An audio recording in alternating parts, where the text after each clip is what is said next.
Leadership au sein des partis politiques et des syndicats, souvent la convoitise d'un poste de secrétaire général conduit à la scission de ces organisations. Outre les intérêts personnels, la désuétude des textes serait à l'origine de plusieurs contentieux. Yaya Diallo et Adi Atala.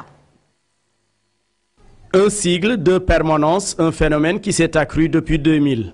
Chaque acteur politique ou syndical revendique la légitimité. Les enjeux politiques et l'obsolescence des textes juridiques sont décriés. Pour les confédérations, c'est beaucoup plus compliqué parce que le phénomène des scissions a un soubassement politique.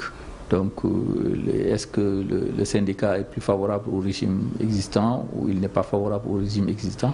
Et cela crée des dissensions parce que le mouvement syndical est aussi un mouvement politique. Parce que généralement, les leaders syndicaux au Sénégal, ce sont des militants dans des partis politiques. La loi sénégalaise sur l'association est très désuète. C'est une loi qui date du 26 mars 1968 et qui est inspirée de la loi française sur les associations qui date de 1800 et quelques. Il n'y a aucun contrôle par l'État des partis politiques. Ce sont les seules associations qui échappent au contrôle de l'État. Des cas sont pendants devant les tribunaux. L'usurpation de fonction de secrétaire général est le principal motif. D'où l'urgence d'assainir le paysage organisationnel et de réviser les textes qui régissent les structures. Mais il n'y a aucun texte aujourd'hui qui permet aujourd'hui à Mamadou Diop Decroix, en dehors de ça, d'attaquer Landing Savané. Landing Savané non plus n'a pas ce droit.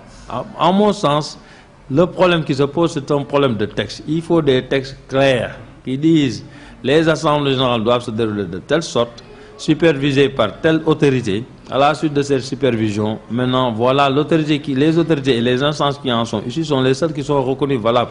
Dans tous les pays du monde, maintenant, les partis politiques sont réglementés.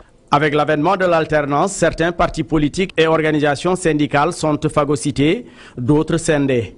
L'alternance alternée, certaines formations politiques ne vont-elles pas vivre les mêmes scénarios pour des fins politiques? L'État est interpellé.